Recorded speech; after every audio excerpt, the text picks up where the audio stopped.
बहुत इंटरेस्टिंग मामला था। ये थाना सदर बाजार में जो ज्वेलरी शोरूम था कैरेट लेन का, उसमें 23 तारीख को जो चोरी की एक बड़ी घटना हुई थी, उसमें आज इसका खुलासा किया जा रहा है, जिसमें 5 अभियुक्तों को गिरफ्तार किया गया है।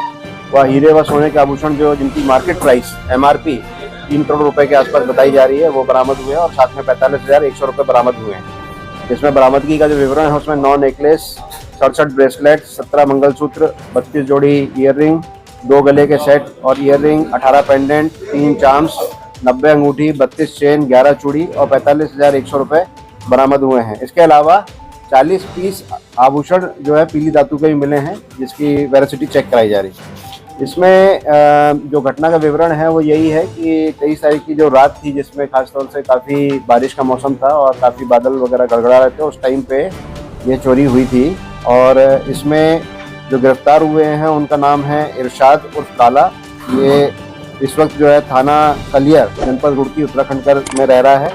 दिलशाद जो है ये भी वहीं रुड़की में रह रहा है। बीच में ये ओरिजिनली ये लोग नकुड़ के रहने वाले हैं, बीच में मंडी थाने में रहते थे और वहाँ पर जब इनकी हिस्ट्री शीट खुली है तो उसके बाद में ये रुड़की में जाके रहना शुरू कर दिए थे। इसमें सलमा है इनकी पत्नी तीसरी, जो अगेन थाना कलियर रुड़की उत्तराखंड, और काली जो इनकी माताजी हैं ये थाना भगवानपुर जनपद रुड़की उत्तराखंड, और सीमा ये भी वहाँ की रहने वाली है। तो इस तरह से 5 लोग गिरफ्तार हुए हैं और जो बरामदगी है उसको मैंने बताया। अब घटना जो है उसमें घटना में बहुत इंटरेस्टिंग मॉडस ऑपरेंडी थी इनकी कि ये रहने वाला नकुड़ का था और इसके ऊपर में टोटल मुकदमे इस वक्त जो चोर है इसके ऊपर में लगभग मुकदमे हैं 27 मुकदमे इसके ऊपर में है। इसकी माँ के ऊपर में 12 मुकदमे हैं। तो ये नकुड़ का रहने वाला था और पहले छोटी चोरी करता था।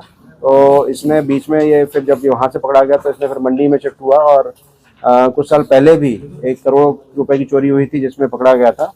तो जनरली ये ज्वेलर्स की दुकान को ही निशाना बनाता था और उस दिन इसने जो है ये प्लान बनाया था कि कैरेट लेन जो शोरूम है वहाँ पर ये चोरी करेगा। तो कबाड़ी के भेष के रूप में, कबाड़ी का भेष जैसा बताया गया कि 1 महीने से कबाड़ी के भेष में रेकी कर रहा था कि वहाँ पर जो है चोरी कर सकूं। बट इसमें क्योंकि 27 मुकदमे पहले हैं और मुझे लगता है कि विभिन्न चोरियों में इसने सोचा कि किस तरीके से पुलिस ने मुझे पकड़ा और उन सारी चीज़ों को निगेट करते हुए कि वो सारी चीज़ों में क्या कमी रह गई, उसके हिसाब से प्लान बनाया गया। तो जो बगल का होटल है उस होटल की छत पे ये गए रात को और वहाँ पर इन्होंने जो है वहाँ पर शराब पी और खाना खाया और उसके बाद में वहाँ से जो सटी हुई दीवार थी उससे आके वहाँ से जो अपना कटर होता है, इलेक्ट्रिक वाला कटर, वहाँ से इन्होंने सप्लाई ली और उसके बाद में उसको काटा, जो दरवाज़ा था उसको काट के और सीढ़ी से नीचे उतर के दीवार में छेद करके कैरेट लेन की दुकान के अंदर गए और वहाँ पर फिर मास्क लगा के जो है चोरी की। उसके बाद में वापस ऊपर चढ़ा और वहाँ से उतरा। इनफैक्ट जब ये उतरा था तो वहाँ पर लंगड़ाने की एक्टिंग की, क्योंकि इसमें टाइम काफ़ी लगा, लगभग सुबह का टाइम हो गया था। तो लंगड़ाने की एक्टिंग की और जाकर फिर कपड़े से अपना भेष भी चेंज किया।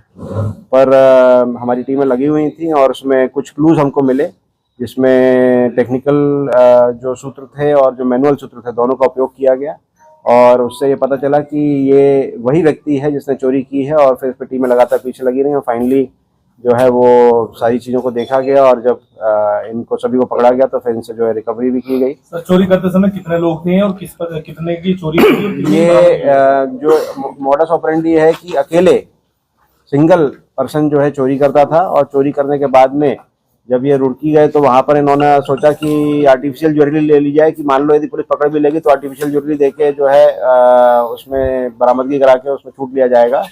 बट इसको नाकाम किया गया। पुलिस जो है, कानून के हाथ लंबे होते हैं, इसलिए पुलिस जो है लगातार इनके पीछे पड़ी रही और इसमें जो टोटल बरामदगी है वो ऑलमोस्ट टोटल बरामदगी 100% बरामदगी की गई है।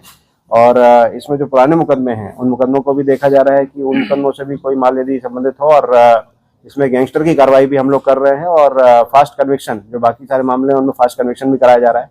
ये जो टीम थी, इस टीम को जो हमारे दोनों ASP है मनोज यादव और सिमरन सिंह जो ASP अंडर ट्रेनिंग है, दोनों ने बहुत अच्छा काम किया है, टीम को लीड किया है।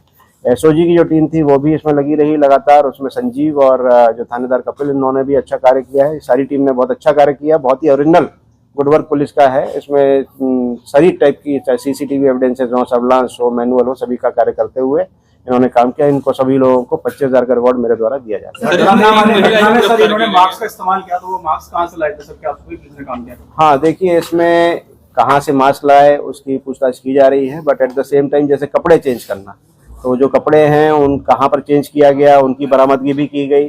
फिर भेष को चेंज किया गया, फिर दाढ़ी को भी चेंज किया गया। तो इस तरीके से क्रिमिनल ने कोशिश बहुत की कि किसी तरीके से मैं ना पकड़ा जाऊं। पहले की चोरियों में भी ये देखा गया कि जब ये कोई भी आभूषण चुराता था तो ये कहीं उसके साउंड बॉक्स के अंदर रख दे, कहीं फ्रिज के नीचे रख दे, कहीं और कहीं रख दे। तो बेसिकली सारा दिमाग लगाया जाता था, पर जैसा अन्वेषण जब किया जाता है तो फिर अन्वेषण में प्रोफेशनलिज्म रखा जाता है और उसकी वजह से सारी चीजों को जो है बरामद किया गया है। और सर इसमें 3 महिलाएं भी गिरफ्तार की है, क्या इनका रोल रहा है इनके साथ?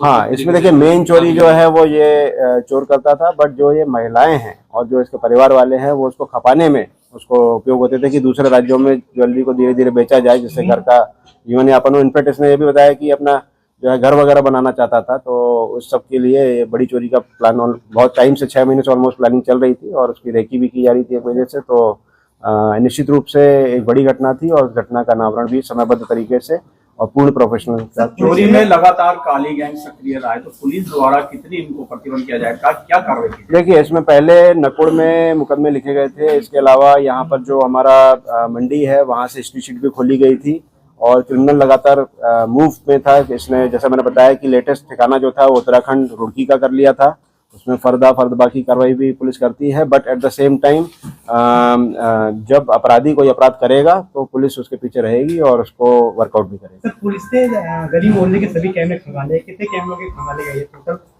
जिससे इनकी इसमें कैमरे जो थे पूरे शहर के और उत्तराखंड से लेके आगे रुड़की हरिद्वार तक के कैमरे खंगाले गए। इसमें देहरादून पुलिस और हरिद्वार पुलिस दोनों की भी मदद ली गई और ऑलमोस्ट 2000 के ऊपर कैमरे जो है पुलिस ने इसमें खंगाले। फाइनली जो है वो मैनुअल, सर्विलांस और सीसीटीवी तीनों के माध्यम से। सर, क्या कोई शोरूम का बंदा भी इसमें इन्वॉल्व था?